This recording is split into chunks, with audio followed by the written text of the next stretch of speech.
বিসমিল্লাহির রহমানির রহিম। আসসালামু আলাইকুম। আমরা পূর্বের ক্লাসের ধারাবাহিকতায় আহ, ভেক্টর অংশ নেওয়া পুনরায় আলোচনা শুরু করছি।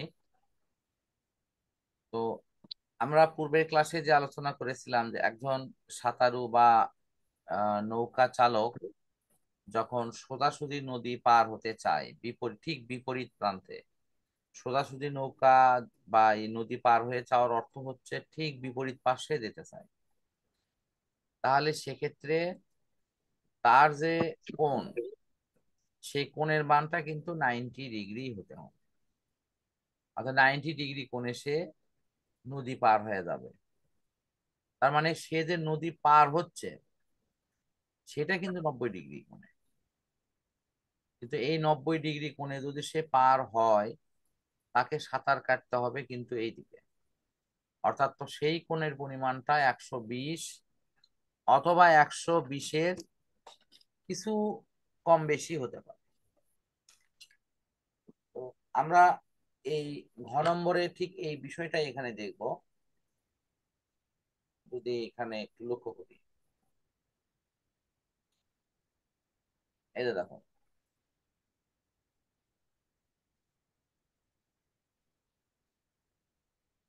এখানে আর একটা প্রশ্ন আসবে। কেউ কি বলতে পারো tan 90 ডিগ্রি এটা কেন নেওয়া হয়েছে?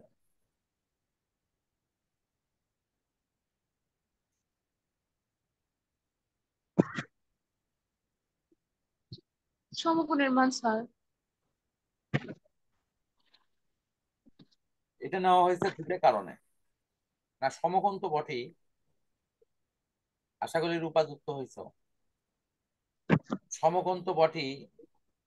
আহ এটার ভাষাটা হলো, দুইটা ভাষা যদি দেয়া থাকে তাহলে তোমরা এখানে 90 ডিগ্রি নিবা।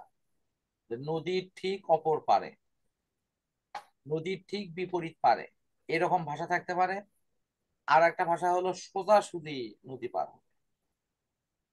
শেষ নম্বর ভাষাটা হবে যে তোমার ন্যূনতম পথে নদী পার হবে। তিনটা ভাষা, সোজাসুজি পার হবে, ঠিক বিপরীত পাশে পার হয়ে যাবে, ন্যূনতম পথে পার হবে। এই ক্ষেত্রে তোমার এই বিষয়টা আসবে। বুঝতে পারছো কি? জি। আচ্ছা, ওকে। তাহলে আমার এই জন্য এটা কিন্তু 90 ডিগ্রি আসবে। আশা করি 90 ডিগ্রির কথাটা বুঝতে পারছো।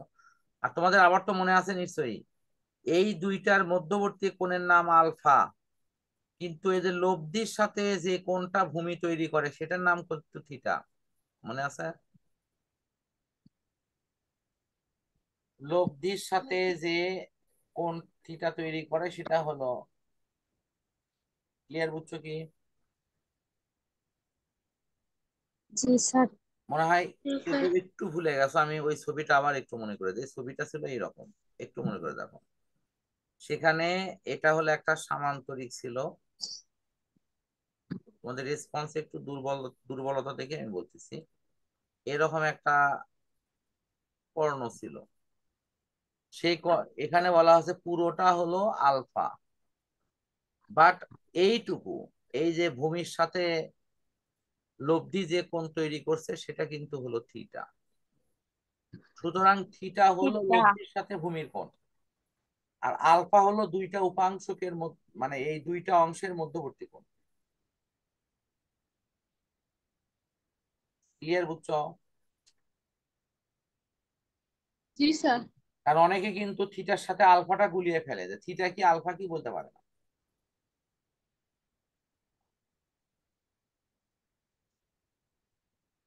আলফাটা কি একটু বলো তো একবার, তাহলে আলফা কি থিটা কি?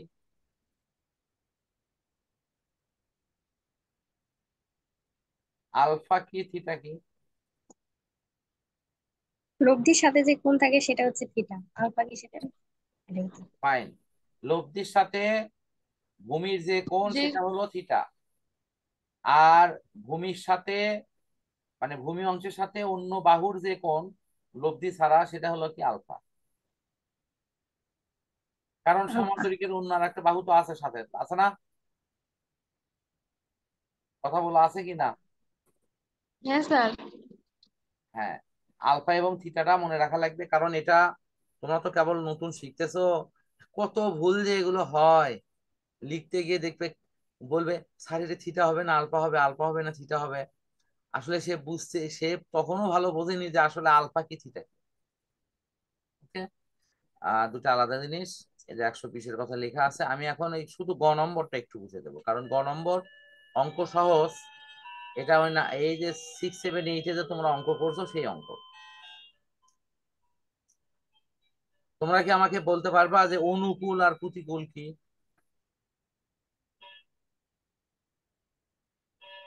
ভুলে গেছি স্যার। আর কেউ?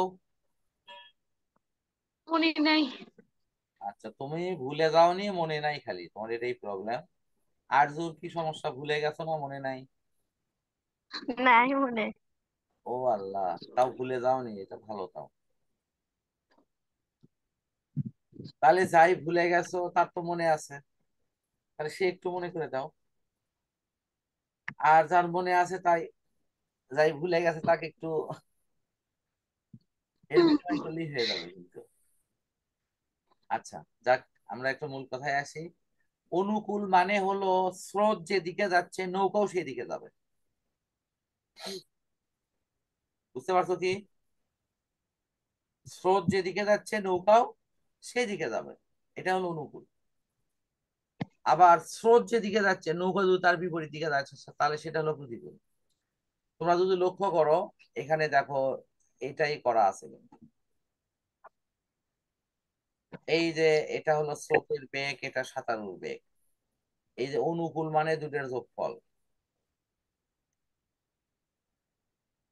অনুকূল মানে কি দুটার যোগফল।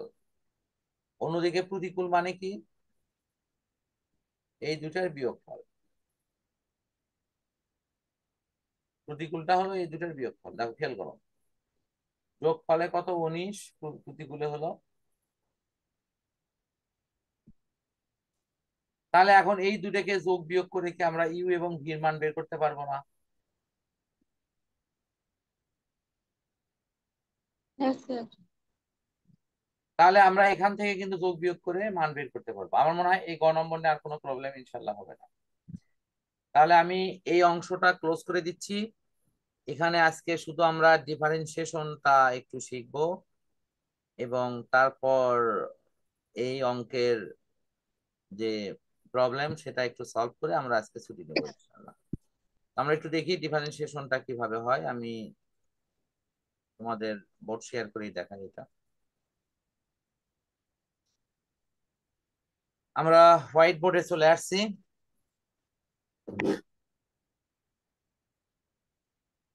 তো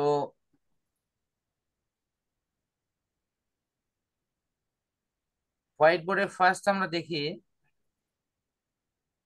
যে ডিফারেন্সিয়েশন এই বিষয়টা কি। দেখো, আমরা ছোটবেলায় অঙ্ক করেছি যে 5টা কলমের দাম যদি 50 টাকা হয়, তাহলে 2000টা কলমের দাম কত। আমরা কি করেছি বলতো, ফার্স্ট এভাবে লিখিনি, 5টা কলমের দাম 50 টাকা, অতএব একটি কলমের দাম কত। তাহলে এই 50 ভাগ কি 5 না? এভাবে কিনা বলো তো, কথা বলো। হ্যাঁ। এই যে এইভাবে যেটা করেছি সেইটা আসলে ছিল ডিফারেন্সিয়েশন। এই ঐকিক নিয়মে একের মান বের করাটাই ছিল এই পদ্ধতির মূল করার অংশটা। তাহলে এর নামটা ডিফারেন্সিয়েশনটা হলো কেন? এটা হলো এই কারণে যে কোন জিনিসের এই 5টার দাম থেকে কিন্তু আমি আসলে প্রকৃত চিত্র বুঝতেছি না, যে কলমের দাম আসলে বেশি হয়েছে না কম হয়েছে না কি হয়েছে কিছু বোঝা যাচ্ছে না। কিন্তু যদি আমি একটার বের করি, তাহলে কিন্তু আমি বলতে পারবো যে হ্যাঁ, এখন থেকে 2 মাস আগে একটা কলম 8 টাকা ছিল, এই 8 টাকার থেকে এখন কলমটার দাম বাইরে কত হচ্ছে, 10 টাকা হচ্ছে, অর্থাৎ 2 টাকা বেড়ে গেছে। সবাই কি বুঝছো এই বিষয়টা? তাহলে এই একের মধ্যে যে পরিবর্তন হয় সেটার নামই হলো ডিফারেন্সিয়েশন। ঐকিক নিয়মে একের মধ্যে যে পরিবর্তন।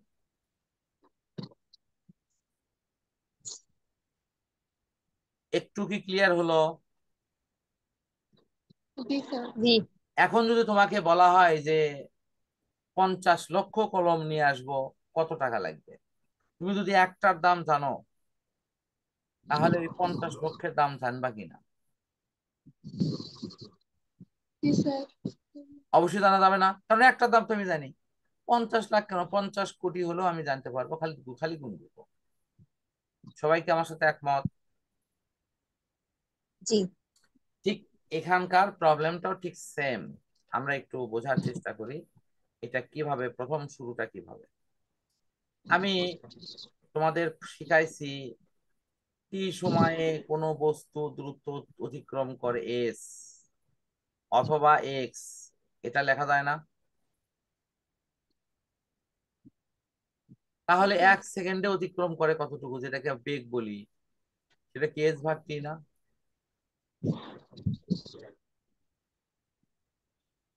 এই যে 1 সেকেন্ডে অতিক্রম করে, এটা কি বেগ না? জি। বেগ। এখন আমি যদি বলি এই এসটা কত, এই এস কি 5 মাইল না 5 মিটার, আমি জানি না, কিন্তু এই টিটা কিন্তু আমি জানি 1 সেকেন্ড। কয় সেকেন্ড? 1 সেকেন্ড। এখন আমি যদি বলি যে এই টিটাকেও আমি একটা ফিক্সড ক্ষুদ্র অপশন নেব, এসটাকেও ক্ষুদ্র অপশন নেব, অর্থাৎ দুটোকেই আমি সামনে ডিএস এবং ডিটি আকারে লিখবো।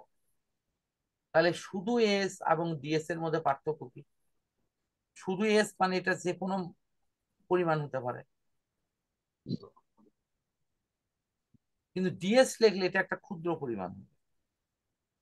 তার মানে ডিফারেন্সিয়েশন একটা ক্ষুদ্র পরিসরের মধ্যে কাজ করে। আমরা এই জিনিসটাকে এভাবে লিখবো যে ডিটি সময়ে অতিক্রম করে হলো ডিএস দূরত্ব।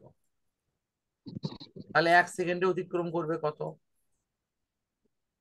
ওই ডিএস ভাগ হলো ডিটি। জি। সবাই কি বুঝতে পারছো এটা? এইটুকু। হ্যাঁ স্যার। জি আচ্ছা, স্যার। তাহলে ডিএস ভাগ ডিটি আমরা এইটুকু বুঝলাম যে এটা এককের মান বের করতে, বা একক মানে একটার মান কত, এটা বের করতে সাহায্য করে। এইটুকু কি, এই লাইনটা পর্যন্ত কারো কারো তো কোনো প্রবলেম আশা করি নাই? না স্যার। আচ্ছা, ওকে ফাইন। আমরা এখন এটার ব্যবহারে আসি। লিখলাম হলো ডিএস ভাগ হলো ডিটি।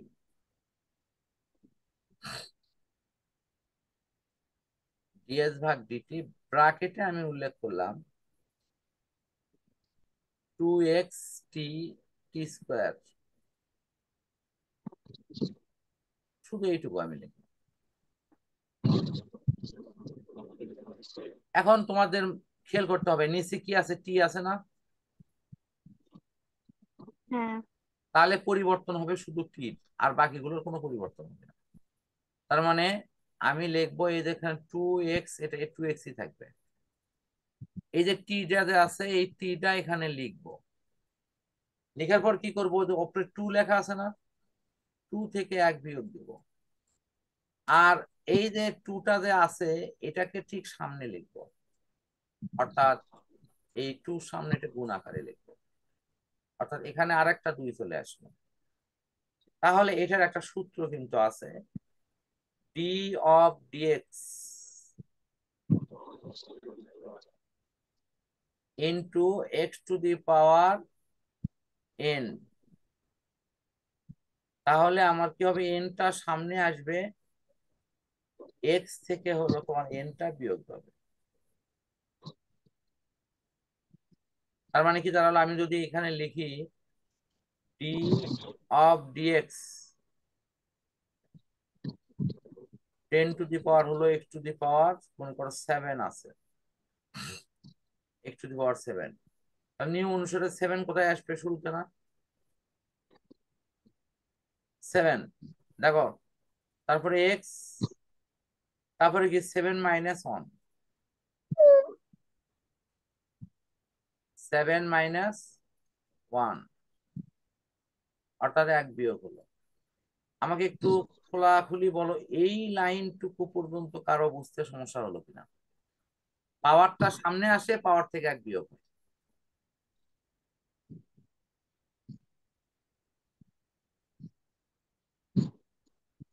No sir. ঋতু বুঝলো, রূপা, পাওয়ার সামনে আসে, পাওয়ার থেকে 1 বিয়োগ হয়, আর কোনো জটিলতা নাই এখানে।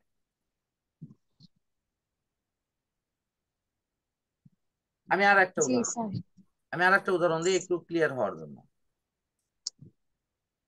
এগুলো সব মিশে দিই। মনে করো তোমাদের অঙ্ক আছে আহ ডিএক্স ভাগ,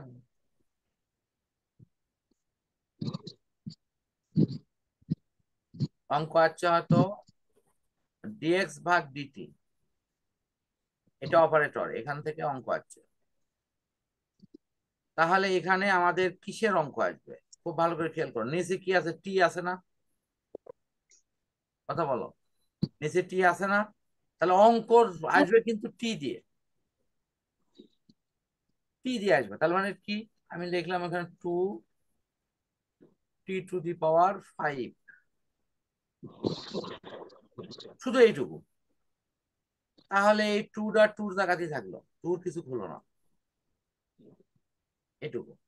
এখন কি 5টা কি সামনে আসবে না? এই যে এটা, পাওয়ারটা কি সামনে যাবে, আর টি থেকে পাওয়ার 1 বিয়োগ হবে না? ওটা এর থেকে 1 বিয়োগ হবে না? সবাই কি বুঝতে পারছো? হ্যাঁ। রেজাল্ট হবে হলো 5 × 2 = 10 e⁴। কার প্রবলেম হলো, কে বুঝতে পারোনি প্লিজ একটু ফ্রি মাইন্ডে বলবা, যদি বুঝতে পারো সেটাও বলবা যে হ্যাঁ স্যার বুঝছি। স্যার বুঝছি। রূপা, ঋতু, হ্যাঁ স্যার বুঝছি। আচ্ছা আলহামদুলিল্লাহ। যদি বুঝে থাকো, এখন আমি আর একটা জিনিস একটু দেখাই। মনে করো মান আছে ডিএক্স ভাগ হলো ডিটি, কিন্তু এখানে ভেতরে আছে 2t³ 2t³ plus rice ax t², শুধু এইটুকু আছে। এখন তোমরা আমাকে একটু বলো, যদি আমি এই অপারেটরটা নিয়ে যাই ভিতরে, তাহলে কি পরিবর্তনটা কার হবে? খালি টির হবে না বলো তো? হ্যাঁ স্যার। কারণ কেন হবে? কারণ এই যে নিচে টি আছে, এছাড়া কিন্তু অন্য কারোর পরিবর্তন হবে না, এখানেও পরিবর্তন হবে খালি এইটুকু। ক্লিয়ার বুঝছো কি? শুধু পরিবর্তন হবে, তার মানে কি, আমি যদি এখানে রেজাল্ট করি, এই টু টুই থাকবে, টির বেলায় কি হবে? 3টা সামনে আসবে। তারপরে কি হবে? টি নিলাম, ওই 3 লিখলাম, 3 থেকে কত বিয়োগ করব? 1 বিয়োগ করব, আমার কাজ শেষ। পাওয়ার সামনে নিলাম, পাওয়ার থেকে 1 বিয়োগ করলাম। বুঝতে পারছো কি না? হ্যাঁ স্যার। Okay fine. এখন একটা কথা, মনে করো কোনো কারণে এখানে এই যে এটা নাই, কিচ্ছু নাই, তাহলে 3s এটা কি হবে? এখানে যদি ওই টি অক্ষর দেওয়া যদি কিছু না থাকে, তাহলে ওটা বাকি সবই 0 হবে, এক কথায় শেষ। তাহলে টির গুরুত্ব কত খেয়াল করছো কি? টি ছাড়া অন্য যে কোনো রাশি থাক সবই 0 হয়। এ পর্যন্ত কি ক্লিয়ার?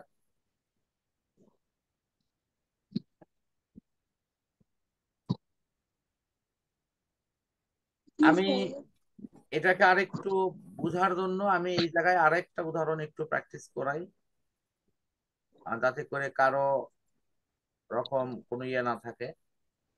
একটু আমাকে একটু হেল্প করবা এটাতে। D of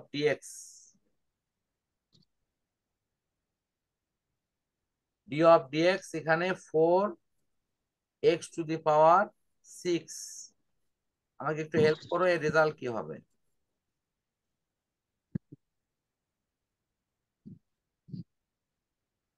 4 × 6। হ্যাঁ, 4 এই যে পাওয়ারটা সামনে আসবে 6, ইন্টু হলো এক্স এর উপর কত পাওয়ার হবে? 6 বিয়োগ -1। -1। তোমরা বলো তো কোনো কঠিন আছে এখানে? না। আলহামদুলিল্লাহ। আচ্ছা, এই যে এরকম যদি হয় যে টি দিয়ে ডিফারেন্সিয়েশন কিন্তু টি অক্ষর নাই, যদি না থাকে তাহলে এর ফলাফল হবে 0। অর্থাৎ এই টি অক্ষর যদি না থাকে, সেক্ষেত্রে যদি কোনো রাশি থাকে, সে রাশির ফলাফল হবে 0। এটা মনে 0। রাখবে।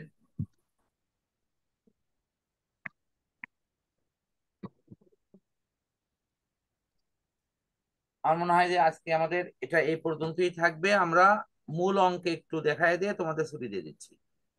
মূল অঙ্কে আমি একটু ফেরত নিয়ে যাই, এই জিনিসটা ওখানে কিভাবে তোমাদের কাজে আসতেছে।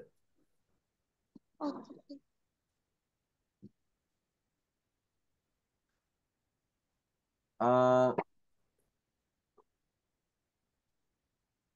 কারো কাছে নোট থাকলে নোট ওখানে সরাসরি বের করে রাখো কাছে। প্রথমে গ নম্বরে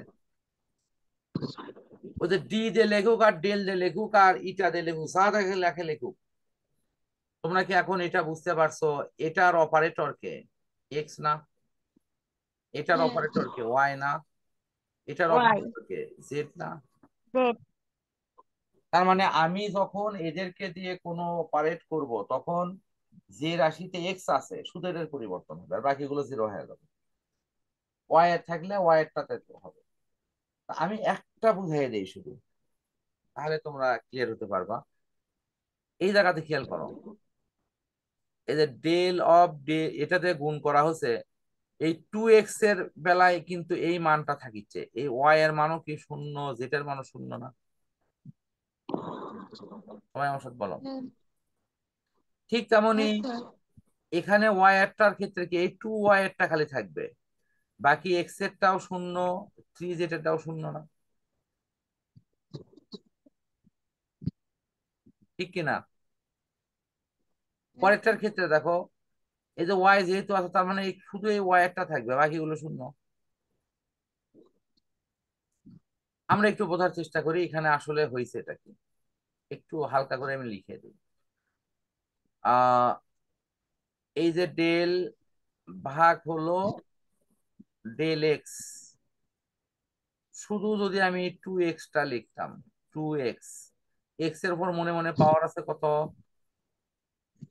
কথা বলো। 1। 1 আছে। তাহলে নিয়ম অনুসারে তোমার কি 2টা সামনেই থাকবে, পাওয়ার 1 কিন্তু এখানে আসবে, তাই না?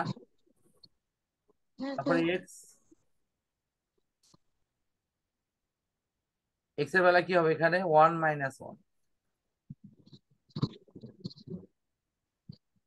1, 1 - 1, ওয়ান।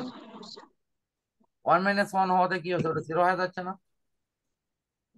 হ্যাঁ তাহলে স্যার। ফলাফল কিন্তু এরকম দাঁড়ালো যে 2 × 1 মানে খালি 2 থাকলো, তারপরে এক্স হলো, এবং ওইটা কাটাকাটি করে এক্স এর উপর পাওয়ার 0 হলো। দেখো তো এরকম হয় কি? হয়ে কি হলো? হওয়ার পর 2 × 1 মানে ফলাফল কিন্তু শেষে 2 দাঁড়ালো। এইটুকু বুঝতে পারছো কি? কথা বলো। হ্যাঁ। জি স্যার। তাহলে এই যে 2, এই 2টাই কি এটি লেখেনি? ভালো করে দেখো তো, এই যে 2, এই যে দেখো ওয়াই এর বেলা এই যে টু ওয়াই, এই যে টুটা লেখেনি এখানে। হ্যাঁ। হ্যাঁ। আর এখানে এই ওয়াই এর জন্য কি -1 না, দেখো তো, অন। -1। বলো তো, খুব জটিল লাগলো কি? না স্যার। হ্যাঁ, আমার বিশ্বাস কি আরজু,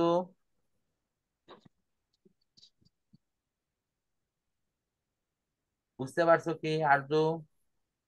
হ্যাঁ স্যার, বুঝছি। আচ্ছা, আলহামদুলিল্লাহ। তারপরে আমি বলেছি এটা, তোমরা একটু বাসায় দেখো।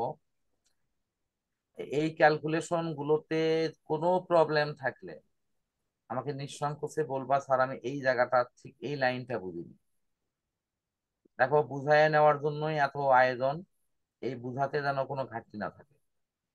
প্লিজ আমার সাথে সহযোগিতা করো, আহ এবং আমরা যাতে এই সমস্যাগুলো আরো সুন্দরভাবে ইনশাল্লাহ সমাধান করতে পারি। আর পরিশেষে সবার সুস্বাস্থ্য এবং সুন্দর জীবনের প্রত্যাশায় আমরা সবাই সবার জন্য দোয়া করি। আল্লাহ হাফেজ।